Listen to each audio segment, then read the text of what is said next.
Kalau ada orang merasa dirinya adalah seorang salafi, atau ikut kajian salafi, atau merasa dirinya saya ini bermanhaj salaf, maka saya katakan bahwa manhaj salaf itu ada sifat-sifat yang selayaknya ada pada diri orang yang menisbatkan diri padanya. Mengatakan diri saya salafi itu gampang, mengaku itu mudah. Masalahnya adalah apakah pengakuan diri kita ini sudah sesuai dengan sifat-sifat seorang muslim salafi yang seharusnya.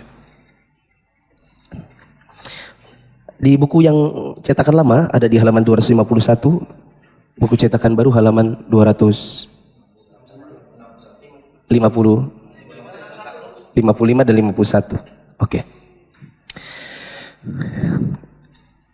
Kata penulis, setelah kita mengetahui tentang wajibnya mengikuti manhaj salaf, maka tidak diragukan lagi bahwa hati kita ini ingin tahu apa sih sebenarnya sifat-sifat yang harusnya seorang salafi berhias dengannya.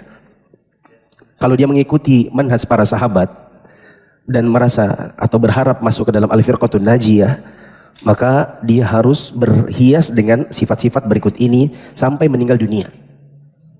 Pertama, harus berhukum dengan Al-Quran dan Sunnah dalam semua sisi kehidupannya, baik dalam masalah akidah, ibadah, akhlak, muamalah, dan lain-lain, terutama manakala terjadi perbedaan atau perselisihan. Jamaah yang dirahmati Allah, kalau merasa diri menjadi seorang salafi, maka dalam sisi kehidupan kita harus berlandaskan Al-Quran dan Sunnah dalam semua sisinya. Contoh akidah, kita meyakini ada satu keyakinan di dalam diri kita terkait masalah agama, maka yakinkan keyakinan tersebut berasal dari Al-Quran dan Sunnah, bukan keyakinan mengada-ngada.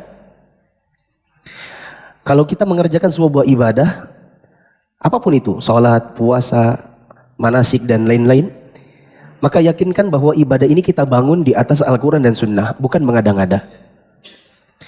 Kalau kita memiliki kita meyakini ini ada sebuah akhlak yang baik, atau ini akhlak yang buruk, keyakinan ini harus terbangun dari Al-Quran dan Sunnah. Karena kadang-kadang ada akhlak yang menurut kita itu buruk, padahal sebenarnya itu baik. Ada akhlak yang menurut kita baik, padahal itu buruk.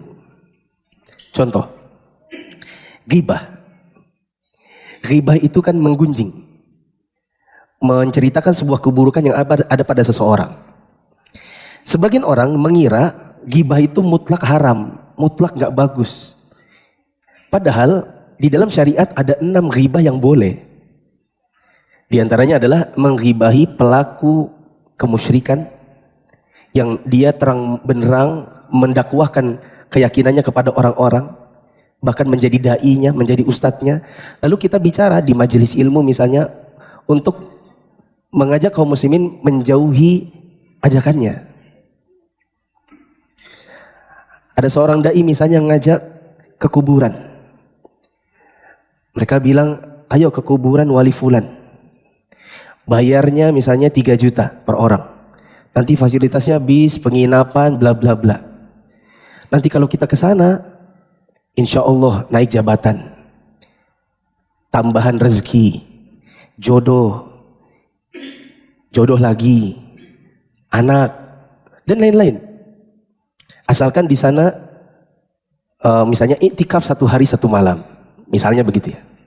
Apapun lah yang dikerjakan. Lalu kemudian kita katakan di majelis ilmu, ini perbuatan-perbuatan yang mengantarkan kaum muslimin kepada kemusyrikan, ini mengantarkan kepada khurafat, kepada bid'ah dan lain-lain. Lalu kemudian sebagai orang mengatakan, oh ini akhlaknya tidak bagus nih ustadznya, tukang ghibah.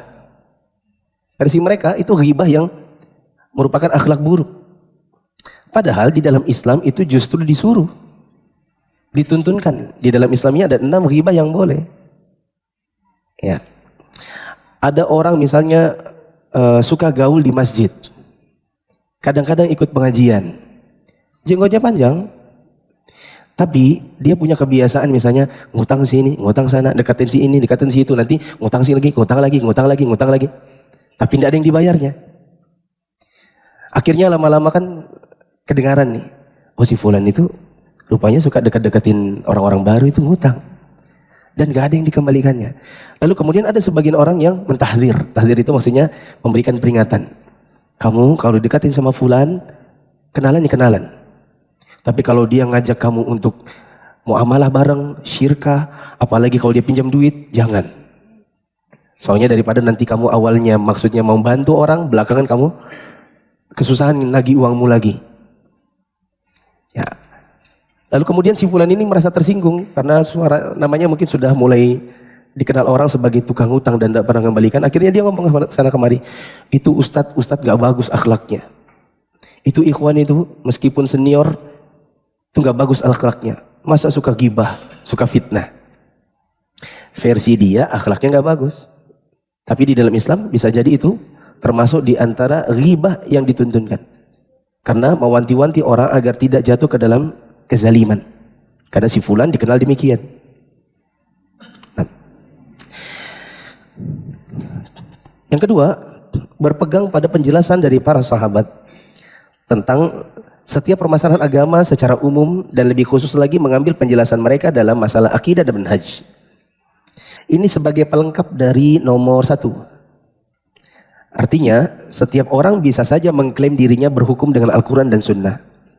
Pertanyaannya, berpegang pada Al-Quran dan Sunnah ini pemahamannya siapa? Kaum muslimin ini Al-Qurannya satu. Hadis-hadis yang dipakai maunya sahih. Semua sepakat begitu. Tapi kok bisa terjadi perbedaan-perbedaan di kalangan mereka dalam pemahaman? Sehingga dalam keseharian mereka, dalam ibadah mereka terjadi perbedaan pendapat yang begitu banyak. Contoh, tidak ada yang mengingkari bahwa bersolawat untuk Nabi SAW 1 kali, maka Allah akan bersolawat untuknya 10 kali. Oke? Tapi kenapa ketika tarawih misalnya, sebagian mereka ada yang di antara 2 rakaat mereka bersolawat, sebagian lagi tidak. Kenapa menjelang iqamat sebagian dari mereka sibuk berdoa, sedangkan yang lain memegang mic dan mengucapkan sholawat? Apalagi sholawatnya sekarang lagi viral kayaknya. Allahumma sholli. Ya kan? Lagi di mana-mana gitu. Kenapa sebagian mempraktekkan, sebagian tidak? Nah jawabannya, mereka menggunakan hadis yang sama, tapi cara pemahamannya berbeda. Dan di situ dibutuhkan satu pemahaman penengah. Dan sudah berulang-ulang dalam kajian ini, bahwa penengahnya adalah berpegang kepada pemahaman salafus saleh dari kalangan para sahabat, tabi'in dan tabi'ut tabi'in. Apakah mereka mempraktekkan sebagaimana yang dipraktekkan oleh orang di zaman sekarang? Bila iya, kerjakan. Bila tidak, tinggalkan. Sifat yang ketiga, seorang salafi itu tidak memperdalam masalah yang tidak dapat dinalar oleh akal. Boleh diberi contoh dekat situ, ditulisi. Misal masalah takdir. Misal masalah takdir.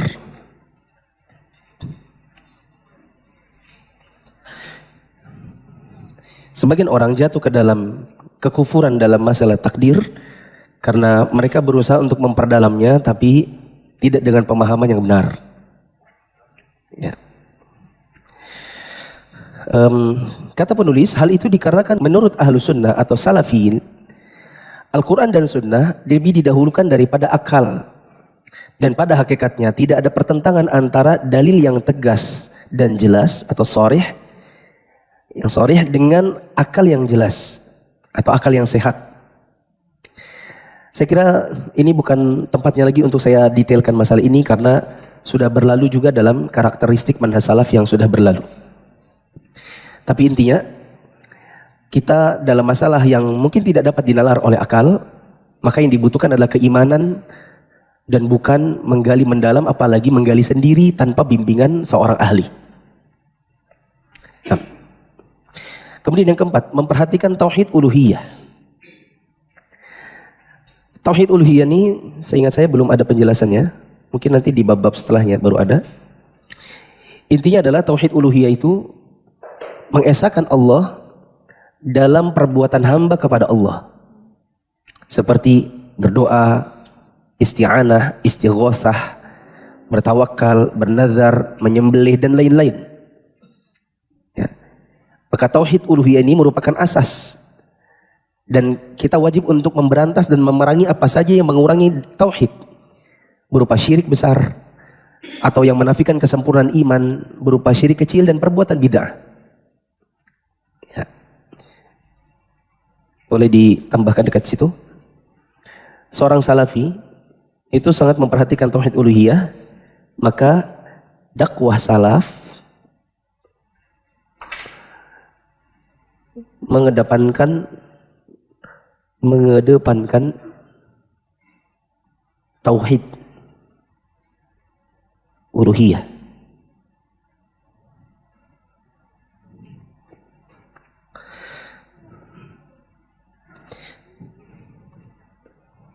Di dalam dakwah, orang-orang yang bermanhaj salaf itu sangat mengedepankan tauhid uluhiyah.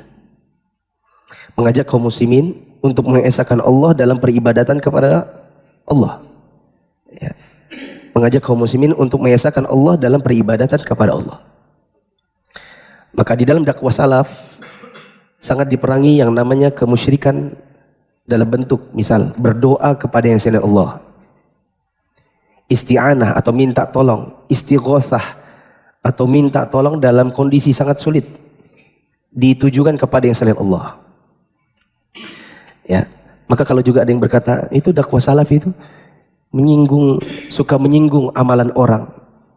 Orang pergi ke kuburan itu dikritik. Ada orang minta ke wali dikritik. Semua dikritik. Kayak mereka aja yang benar. Mereka ini orang-orang yang merasa dirinya pasti masuk surga.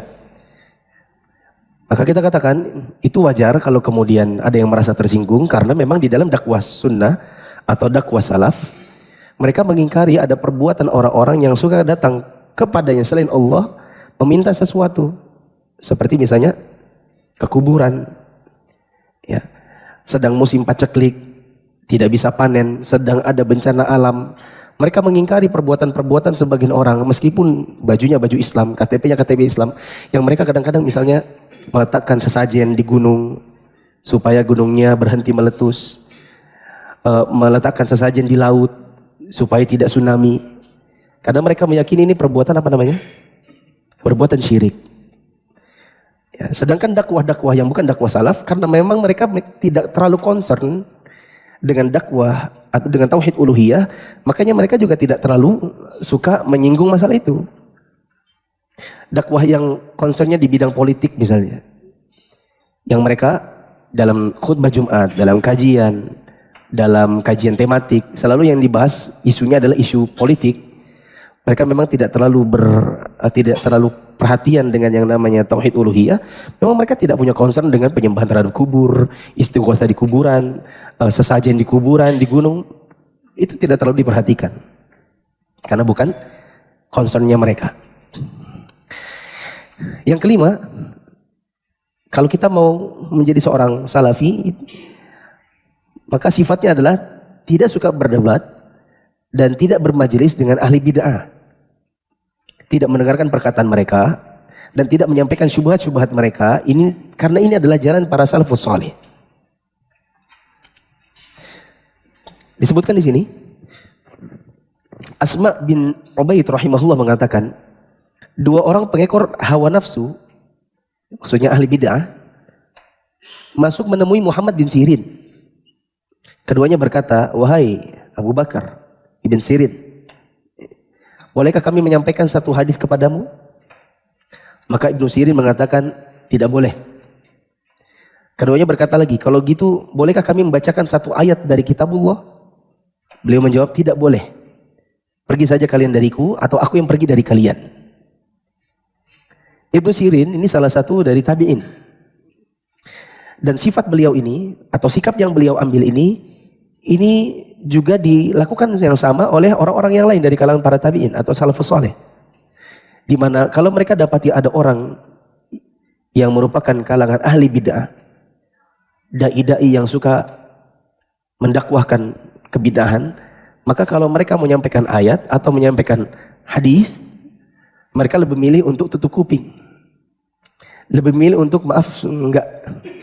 Ya, kami enggak mau dengar. Daripada nanti mendengar sesuatu lalu kemudian tercampur syubhat. Akhirnya di kepala ini, saya pernah sampaikan dalam pertemuan 2 minggu yang lalu. Kepala ini seperti tong sampah. Yang memang kotor masuk, yang masih bersih tapi dibuang juga masuk. Dan seperti orang yang memungut kayu bakar di tengah malam. Di kegelapan malam, mereka tidak lihat mana kayu bakar, mana ular. Makanya para ulama di zaman dahulu, kalau ada ahli bid'ah mereka tidak mau untuk bercakap-cakap masalah agama. Ya, seperti tadi kita dapati Muhammad bin Sirin, datang 2 ahli bid'ah kepadanya mau bacakan hadis atau ayat, beliau menolak. Ya, mungkin boleh dicatat ya di dekat situ. Itulah kenapa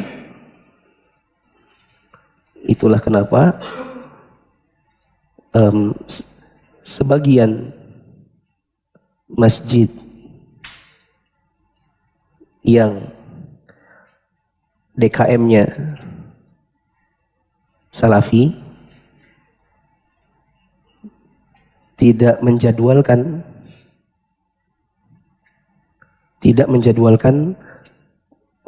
ustadz-ustadz yang dikenal bukan Salafi.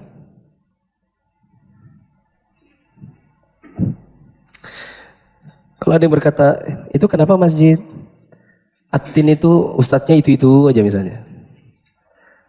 Masjid Nasai itu kan kalau bukan ustadznya enggak mau ngaji dia. Jawabannya bukan enggak mau ngaji sama ustadz yang bukan ustadz Salafi. Masalahnya adalah yang bukan Salafi nanti membawa khurafat dan bid'ah lalu kemudian disebar kepada jamaah.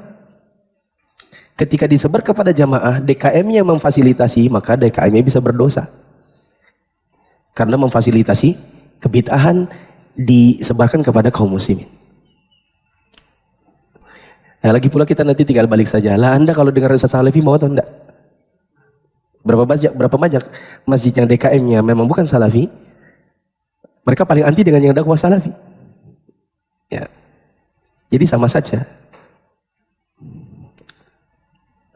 Ya. Dulu saya pernah ngisi di dekat Sepinggan tahun 2015. Kalau saya datang ngisi, DKM-nya itu semua pada di luar, duduk ngerokok-ngerokok. Mereka enggak mau, mereka di luar. Jadi yang duduk itu hanya yang memang masyarakat yang memang sudah biasa dengar kajian sunnah saja. Nanti kalau sudah azan, baru nanti seperti apa ya, seperti di kode gitu di dalam, ayo sudah dong, sudah selesai gitu. Ya. Kenapa mereka enggak mau masuk mendengarkan kajian salaf? Karena memang mungkin mereka takut, karena dianggapnya itu soalnya kajiannya beda sama kita, daripada nanti kita kena syubhat, ya kan? Gitu enggak? Mereka enggak mau juga mendengarkan kajian sunnah. Saya mereka takut nanti syubhatnya adalah ketika kita kritik tentang amalannya, tentang bid'ah yang mungkin biasa diadakan di dalam masjid tersebut, ya nanti diberikan dalil-dalil mereka khawatir gitu ya. Apa yang sudah biasa dikerjakan nanti terpaksa harus diubah atau ditinggalkan. Al-Imam Sufyan Ats-Tsauri rahimahullah berkata, barang siapa mendengar suatu bid'ah, maka jangan ia ceritakan kepada temannya dan lemparkan bid'ah itu, dan jangan dia lemparkan bid'ah itu ke dalam hati mereka. Ya. Sebagai contoh, kita kalau dapat WA yang isinya broadcast, yang kita yakin itu broadcast aneh-aneh, kebid'ahan, maka tidak boleh kita posting. Mungkin bapak-bapak sudah ada yang dapat postingan seperti ini, berapa hari lagi, 2 hari lagi, sehari lagi, akan masuk bulan Rajab. Siapa yang menyebarkan SMS ini, WA ini kepada 10 orang, maka akan terhindar dari api neraka. Ya. Tidak ada riwayat siapa, tidak jelas juga siapa yang pertama kali mengetiknya, atau tidak? Maka yang seperti ini tidak boleh kita sebarkan. Karena itu termasuk khurafat. Ya, masa cuma nyebarkan WA terus terhindar dari api neraka. Pertanyaannya, waktu tidak ada zaman WA, kayak apa caranya orang nyebarkan?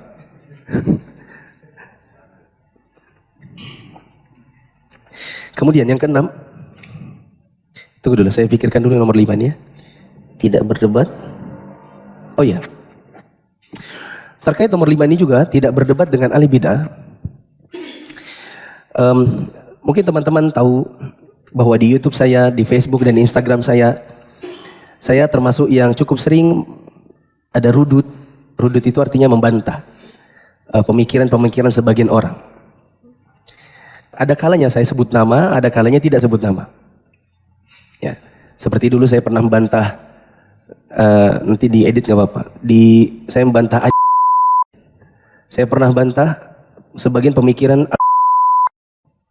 Bahkan saya pernah komen di Ustadz yang Bugis itu namanya siapa ya? Ya, ketika beliau membawakan sebuah cerita yang mungkin lucu, tapi itu berkaitan dengan akidah kita terhadap masalah kubur. Dan ini cerita fatal meskipun lucu. Saya komen gitu ya. Dengan komen yang saya tidak bilang, oh ini Ustadz sesat, bla bla, enggak. Saya bilang, Ustadz mohon maaf, mungkin Ustadz bisa cross check lagi cerita Ustadz ini, kalau seandainya tidak punya dasar, bisa di take down postingan ini, karena khawatirnya membawa kaum muslimin ke dalam khurafat dan cerita-cerita hayalan yang tidak ada dasar. Jazakumullah khairan Ustadz. Saya bicara dengan baik. Ustadz itu mengomentari komen saya.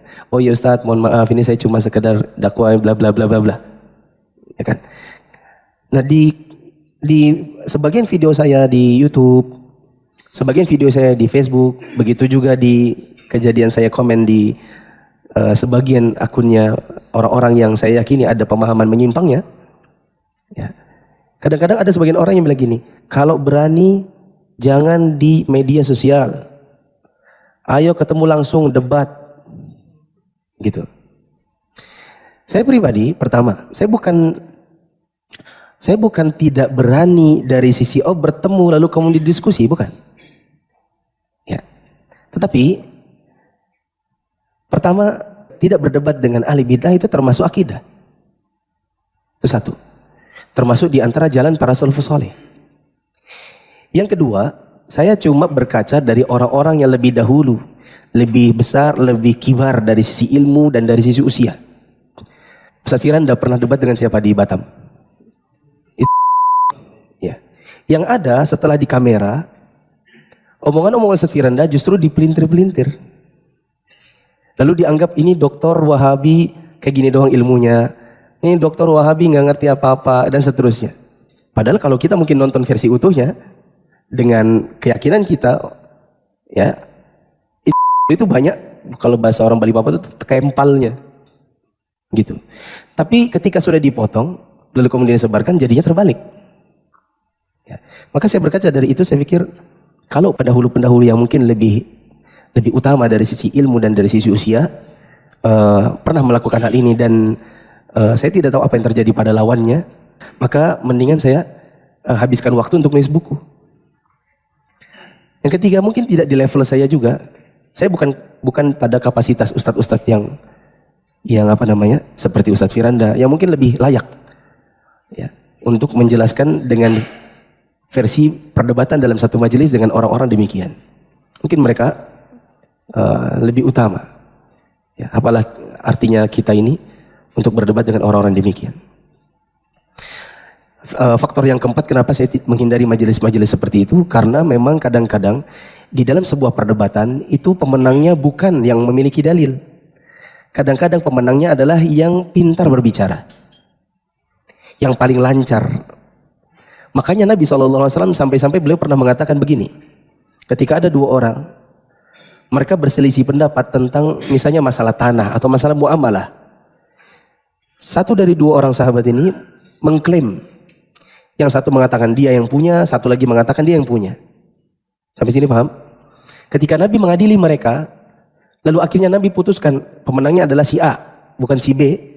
Nabi tetap berpesan begini, saya putuskan yang memenangkan adalah si A. Tetapi bisa jadi satu dari kalian ini lebih pandai bersilat lidah daripada saudaranya, lalu aku terkecoh. Aku menangkan yang lebih pintar bersilat lidah ketimbang saudaranya yang punya hak. Siapapun dari kalian mengambil hak orang lain secara batil, maka aku sedang memotongkan sebongkah batu dari api neraka. Artinya Nabi SAW saja Beliau pada sebagian masalah beliau mengakui bisa jadi satu dari kalian-kalian yang berselisih ini lebih pintar bersilat lidah, lalu kita menganggap dia pemenangnya.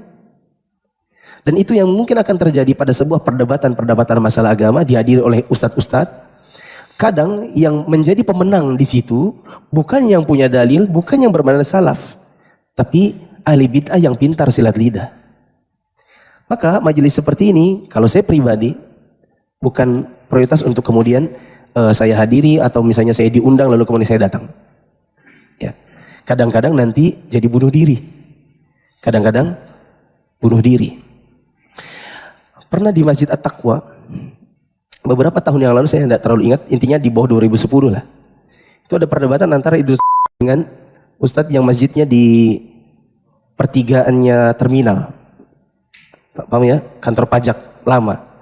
Dan jalan menuju terminal. Ada masjid namanya Masjid Jamaah. Ya. Kemudian itu yang disebarkan oleh ada seorang Wahabi. Saya datangi di Balikpapan, saya ajak berdebat, lalu kemudian ternyata dia pergi. Ya. Saya mencoba cari di YouTube dan dapat, saya pernah nonton. Oh, perdebatannya memang tidak kondusif. Karena seperti satu lawan banyak.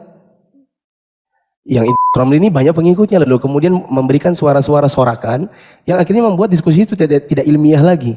Lebih ke arah seperti debat kusir. Akhirnya ustadznya pergi. Lalu kemudian akhirnya yang tersebar apa? Wahabi lari. Ya kan? Nah, saya menghindari kondisi-kondisi seperti itu.